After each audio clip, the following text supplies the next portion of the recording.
Assalamualaikum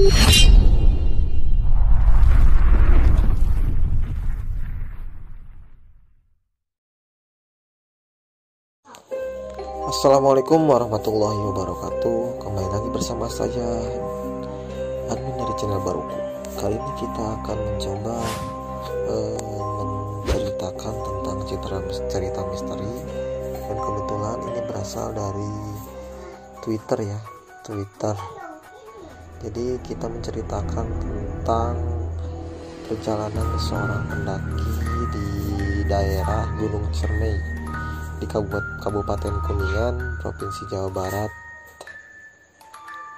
Nah, pada waktu itu mereka mendaki ke Gunung Ciremai dan di sana terjadi hal-hal yang lumayan mistis. Bagaimana ceritanya? Tonton video ini sampai habis ya. Nah, cerita ini berasal dari Aras Anggoro Edge Mountain. Nah, ceritanya adalah teror di Ciremai. Tidak ada yang salah selama kita naik sampai puncak juga ngecamp. Masalah baru muncul menjelang kita turun di Pengasinan Ayu Heights. Setelah memasang pembalut, kita langsung turun pamit sebentar dengan pendaki Wonosobo yang kemarin sempat mengobrol di puncak. Mereka menyarankan ngecamp semalam lagi karena sudah mulai sore.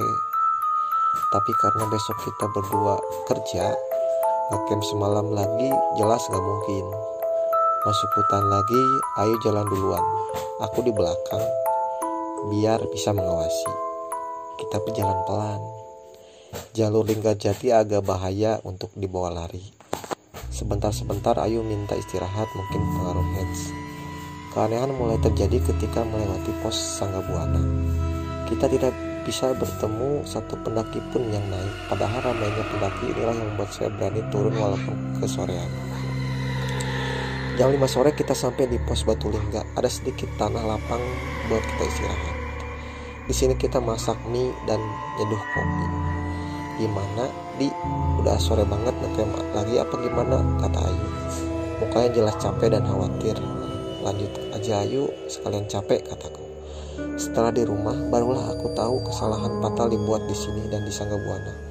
Ayu cerita waktu Sanggabuana dia sebel banget harus bentar-bentar berhenti karena kasih jalan pendaki yang mau naik. Dia sempat ngomel, andai nggak ada yang naik lagi enak nih turun, nggak ganggu. Entah kebetulan atau tidak, memang betul kami tak pernah lagi berpasan dengan pendaki lain.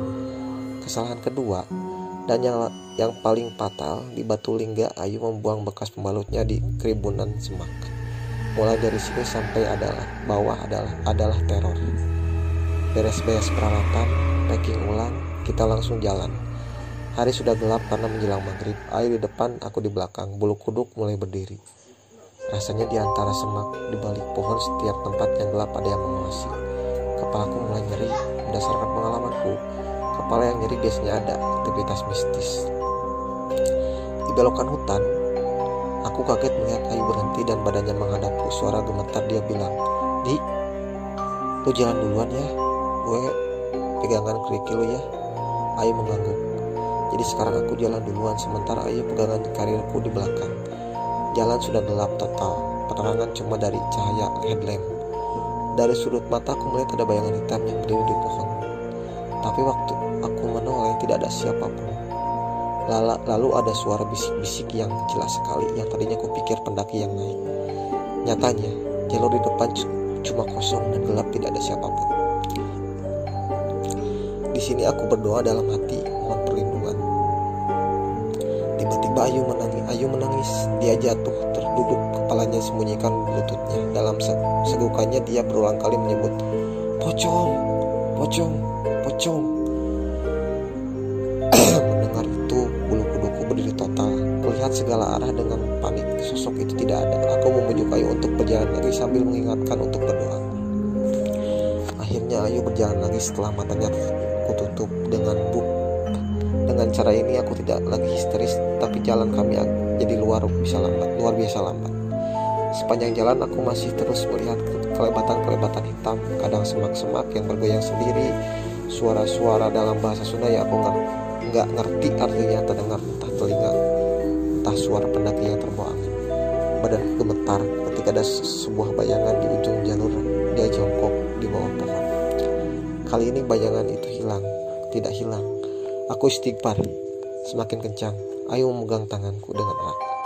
Semakin mendekat kami akan terpaksa melewatinya karena sosok itu tepat di pinggir jalur.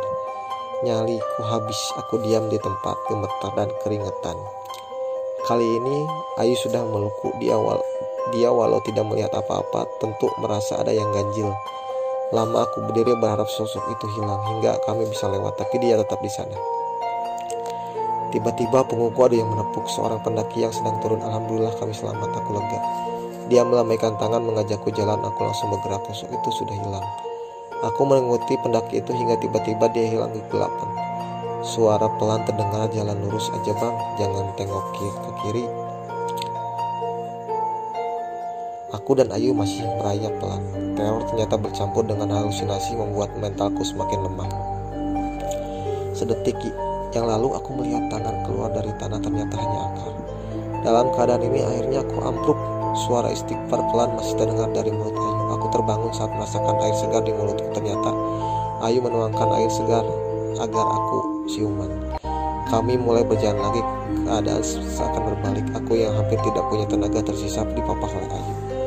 Kelebatan-kelebatan bayangan masih terlihat di antara pohon-pohon. Di suatu tempat aku bahkan melihat kaki yang berayun. Ayu tak berani memastikan kaki siapa yang memejamkan mata. Setelah melewati turunan yang agak tajam, aku melihat di kiri jalur ada tenda. Aku lega, bukan main. Akhirnya kami selama 3 orang tampak sedang mengelilingi api unggun. Satu orang melihat kami, dia melambaikan tangan. Aku dengan gembira setengah berteriak ke Ayu, yuk kita mampir dulu ke situ, ngopi istirahat, besok aja jalan lagi, sambil menunjuk di arah tenda. Tiba-tiba Ayu menamparku dengan keras sambil berteriak histeris, sadar, istighfar, gak ada apa-apa di situ. 3 orang itu sekarang semuanya melambai-lambai memanggil, itu ada orang, yuk ayo ke sana. Gak enak udah dipanggil-panggil. Ayo menamparku lebih keras sambil berteriak di kupingku, menyuruhku istighfar. Kali ini ketika aku menengok kiri, ketiga orang itu sudah berjalan 1 meter di dekatku sambil menyengir-nyengir aneh. Tiba-tiba kepala putihnya lepas dan jatuh ke tanah sambil kecekikikan. Kepala tadi menggelinding ke arahku. Aku histeris dan langsung lari. Beberapa lama aku baru sadar. Aku meninggalkan Ayu di belakang. Kakiku lemas, jantungku bergerak kencang. Mau balik menyusul Ayu, aku kelewat takut. Tapi aku tak lama Ayu kulihat berjalan turun. Begitu dekat, dia coba melepukku mengajak jalan lagi. Aku berjalan mengikuti belakang, tapi pelan-pelan aku memperlebar jarak dengan Ayu. Terus terang aku gak yakin Ayu yang jalan dekatku adalah Ayu temanku. Segala doa aku panjatkan. Ada rasa menyesal kenapa aku tidak hafal ayat kursi.